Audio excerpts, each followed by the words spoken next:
મહત્વના સમાચારોથી કરીએ દિવસની શરૂઆત। મહત્વપૂર્ણ સમાચાર આવી રહ્યા છે સુરેન્દ્રનગરથી। સુરેન્દ્રનગરના વઢવાણમાં એસઆઈઆરની કામગીરી ફરી વિવાદમાં હોવાની વાત સામે આવી રહી છે। મહત્વપૂર્ણ સમાચાર, મતદાર યાદીમાંથી 8239 મતદાતાના નામ કમી કરવાની ખોટી અરજી કરાઈ હોવાની વાત સામે આવી રહી છે। ખોટું ચૂંટણી કાર્ડ, એપિક નંબર અને મોબાઈલ નંબર પણ ખોટા હોવાનો ઘટસ્ફોટ થયો છે। કેટલાક મતદાતાઓના નામ કમી કરવાના ફોર્મ ભરાયા હોવાનું સામે આવ્યું છે, જેને લઈને વાત કરવામાં આવે તો સુરેન્દ્રનગરના વઢવાણથી આ મહત્વપૂર્ણ સમાચાર। મતદાર યાદીમાંથી 8239 જેટલા મતદારોના નામ કમી કરાવવાની ખોટી અરજીનો મોટો ઘટસ્ફોટ થતા એસઆઈઆરની કામગીરી ફરી વિવાદના ઘેરામાં આવી છે। આ અરજીઓમાં ખોટા ચૂંટણી કાર્ડ નંબર અને મોબાઈલ નંબરનો ઉપયોગ થયો હોવાનું સામે આવ્યું છે, જેમાં સૌથી વધુ મતદારોની વાત કરવામાં આવે તો કેટલાક જ્ઞાતિના મતદાતાઓને નિશાન બનાવવામાં આવ્યા હોવાના ગંભીર આક્ષેપ ઉઠ્યા છે। તંત્ર દ્વારા આ અરજીઓની ઓનલાઈન પ્રોસેસ પણ પૂર્ણ કરી દેવામાં આવી છે। ત્યારે હવે વઢવાણ પ્રાંત અધિકારીએ અમને કંઈ ખબર નથી, બીએલએ આપેલા ફોર્મ અમે કચેરીએ પહોંચાડ્યા છે તેઓ લૂલો બચાવ કરતા સમગ્ર મામલે ભારે ખળભળાટ મચી ગયો છે। બાંધા ફોર્મ જેવા આવ્યા એની માટે થઈને અમે મામલતદાર કચેરીએ તપાસ કરવા માટે આવ્યા છીએ। અમારી આખી ટીમ હારે છે। અમારી ટીમને જો અમને પ્રશ્ન પૂછવામાં આવ્યો તો અમને કહેવામાં આવ્યું કે આ ફોર્મ રહ્યા એ હાર્ડ કોપીમાં તમને મળશે નહીં, તમારે જોતા હોય તો ફોટા પાડી લો, બાકી તમને મળશે નહીં। એટલે અમે ફોટા પાડવા માટે થઈને કોપીઓ મંગાવી તો એમાં સ્પષ્ટપણે જોવા મળ્યું એક જ વ્યક્તિએ 50 ફોર્મ ભરેલા છે અને માત્ર ને માત્ર અનુસૂચિત જાતિ અને લઘુમતી સમાજના જ ફોર્મ છે। દ્વારા ભાજપના વિરોધી જે હાર્ડકોર ભાજપના વિરોધી મતદારો છે, એટલે કે મુસ્લિમ, દલિત, ગરીબો, આ તમામ લોકો પાસેથી મૂળભૂત બંધારણીય અધિકાર એટલે કે મતદાનનો અધિકાર છીનવી લેવાનું ભાજપે રીતસર ષડયંત્ર કર્યું છે। વધુ જાણકારી માટે જોડાયા છે સુરેન્દ્રનગરથી સંવાદદાતા ફઝલ ચૌહાણ। જી ફઝલ, જણાવશો સુરેન્દ્રનગરના વઢવાણમાં એસઆઈઆરનો વિવાદ અગાઉથી પણ આ વિવાદ સામે આવ્યો તો વધુ એક આ વિવાદમાં ઉમેરો થયો છે।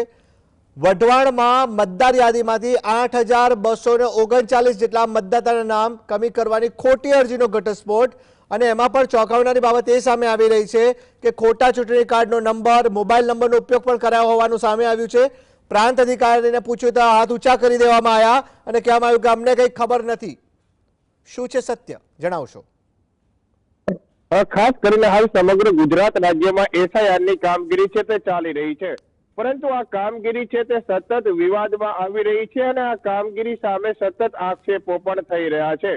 ત્યારે સુરેન્દ્રનગરના દસાડા વિધાનસભામાં સૌ પ્રથમ વખત જે 7000 થી વધુ મતદાતાઓના નામો કમી કરવામાં આવ્યા તે સમયે પણ હોબાળો મચી ગયો હતો અને હવે સુરેન્દ્રનગરના વઢવાણમાં પણ આ જ પ્રકારની ઘટના છે, ચોંકાવનારી ઘટના છે તે બનવા પામી છે। સુરેન્દ્રનગરના વઢવાણમાં જ્યારે વાત કરવામાં આવે તો 8239 જેટલા મતદાતાઓના નામો છે તે તંત્ર દ્વારા જે કમી કરવાની તજવીજ છે તે શરૂ કરવામાં આવી છે।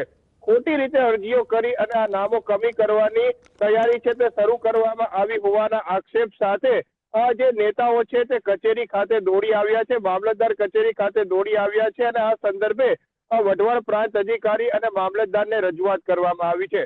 ખાસ કરીને જે નામ કમી કરવાની અરજીઓ કરવામાં આવી છે તેમાં આજે થયેલી અરજીના અરજદાર છે તેના ખોટા નામોનો ઉપયોગ કરવામાં આવ્યો છે અને ખાસ કરીને જે એપિક નંબર ચૂંટણી કાર્ડનો દેખાડવામાં આવ્યો છે તે પણ ખોટો હોવાનું પણ સામે આવ્યું છે અને જે મોબાઈલ નંબર છે તે પણ ત્રાહિત વ્યક્તિઓના નાખી દેવામાં આવ્યા હોવાનું પણ સામે આવ્યું છે।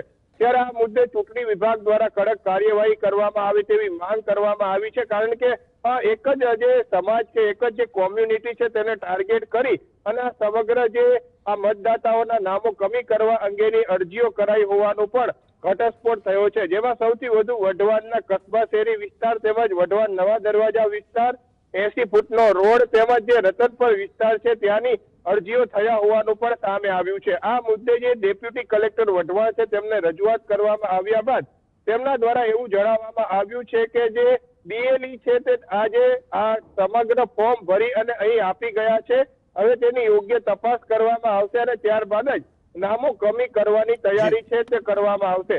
પરંતુ મોટી વાત એ છે કે ખોટી રીતે આ પ્રકારની અરજીઓ કરી નાખવામાં આવી છે, ત્યારે આવા તત્વો વિરુદ્ધમાં પગલાં ભરવામાં આવે તેવી પણ નેતાઓ દ્વારા માંગ કરવામાં આવી છે। હાલના તબક્કામાં જે 8,239 જેટલા જે નામો છે મતદાર યાદીમાંથી કમી કરવાની અરજીઓ થઈ ગઈ છે, તેની ઓનલાઈન જી, ફઝલ. પ્રોસેસ પણ તંત્ર દ્વારા પ્રથમ તબક્કામાં પૂર્ણ કરવામાં આવી છે, ત્યારે મતદાતાઓમાં પણ ફફડાટ ફેલાઈ જવા પામ્યો છે. ભાજપના નેતાઓ દ્વારા આ પ્રકારનું કૃત્ય કરવામાં આવ્યા હોવાનું પણ વિરોધ પક્ષની પાર્ટીઓ દ્વારા હાલમાં આરોપ લગાવવામાં આવી રહ્યો છે, ત્યારે જી. આ સંદર્ભે યોગ્ય કાર્યવાહી કરી અને જે મતદાર યાદીમાંથી ખોટી રીતે નામ કમી કરવાના ફોર્મ ભરનાર તમામ લોકો સામે પગલાં ભરવામાં આવે, યોગ્ય તપાસ કરી અને ત્યારબાદ જ આ જે નામો છે તે કમી કરવામાં આવે તેવી માંગ કરવામાં આવી છે. બીજી તરફ સૌથી મોટી વાત એ છે કે જે BLO છે તેના માતા પિતાનું નામ પણ કમી કરવા અંગેની નોટિસો રતનપર વિસ્તારમાં આવી ગઈ છે. જી. BLO કઈ પણ પ્રકારનું જાણતા નથી, તે છતાં પણ આ પ્રકારનું કૃત્ય છે તે થઈ ગયું છે, ત્યારે SIRની કામગીરી ફરી એક વખત વિવાદમાં આવી છે. ત્યારે હવે કોંગ્રેસ પોતાનું વર્ચસ્વ ટકાવી રાખવા અને પોતાની અસ્તિત્વ ટકાવી રાખવા માટે મેદાને ઉતરી છે, ત્યારે આમ આદમી પાર્ટી અને કોંગ્રેસ બંને ગઠબંધન કરી અને જે આ SIRની કામગીરી છે તે સંદર્ભે તપાસની માંગ કરી અને આજે મતદાતાઓના નામો કમી કરવાની અરજીઓ થઈ છે તેના વિરુદ્ધમાં પગલા ભરવાની અને કોર્ટ સુધી લડી લેવાની તૈયારી દેખાડી છે. જી બિલકુલ ફઝલ, અહીંયા એક પ્રશ્ન એ ઉપસ્થિત થાય છે, વઢવાણની વાત કરવામાં આવે તો વઢવાણમાં 8,000 જેટલા જે SIR ફોર્મ જે છે તેને લઈને ખોટી રીતના અરજી કરાઈ હોવાનો, નામ કમી કરવાનો આક્ષેપ કરવામાં આવ્યો છે. આગામી સમયમાં ચૂંટણીઓ આવવાની છે, ત્યારે રાજકીય સમીકરણો પણ ક્યાંક કામ કરતા હોય તે આશંકાને પણ નકારી શકાય તેમ નથી.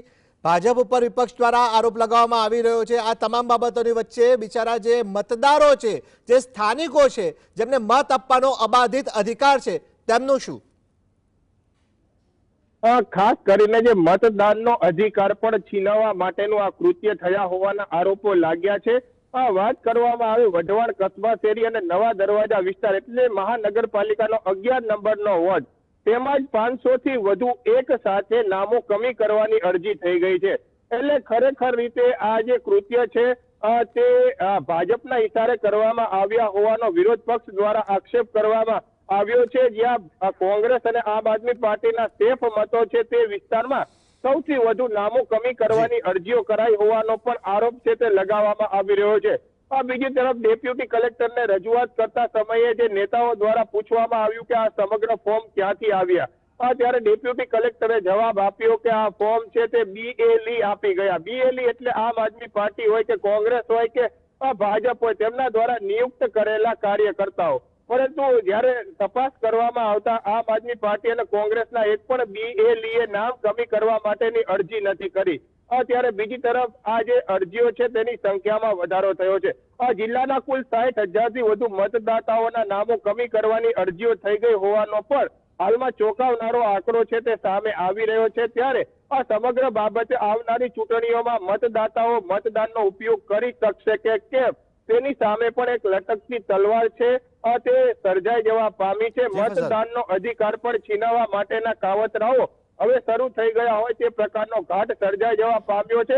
જોકે આ મુદ્દે હવે કોંગ્રેસ પણ લડી લેવાના મૂડમાં છે. 9મી ફેબ્રુઆરીએ સુરેન્દ્રનગરના આ જે બસ સ્ટેન્ડ છે ત્યાંથી લઈને કલેક્ટર કચેરી સુધી આ પદયાત્રાનું આયોજન કરવામાં આવ્યું છે, જેમાં પ્રદેશ કોંગ્રેસના નેતાઓ પણ જોડાવાના છે. જો આ સમગ્ર જે નામ કમી કરવાની અરજીઓ મળી છે તે રદ કરવામાં નહીં આવે તો ઉગ્ર આંદોલનની ચીમકી પણ ઉચ્ચારવામાં આવી છે. જો નામો કમી થશે તો કોંગ્રેસનું અસ્તિત્વ ખતમ થઈ જશે તેવી વાત સાથે હવે કોંગ્રેસ પણ લડી લેવાના મૂડમાં છે અને પદયાત્રા યોજવાની છે. આ જે સમગ્ર ખોટી અરજીઓ કરી છે તેના પ્રૂફ પણ આપવામાં આવ્યા છે, તે છતાં પણ ચૂંટણી પંચ હોય કે પછી સ્થાનિક તંત્ર હોય તે કોઈ કાર્યવાહી કરવા માટે તૈયાર નથી. ત્યારે આ સંદર્ભે હવે તાત્કાલિક નિર્ણય કરવાની માંગ પણ ઉઠવા પામી છે. જી ફઝલ, આપ જોડે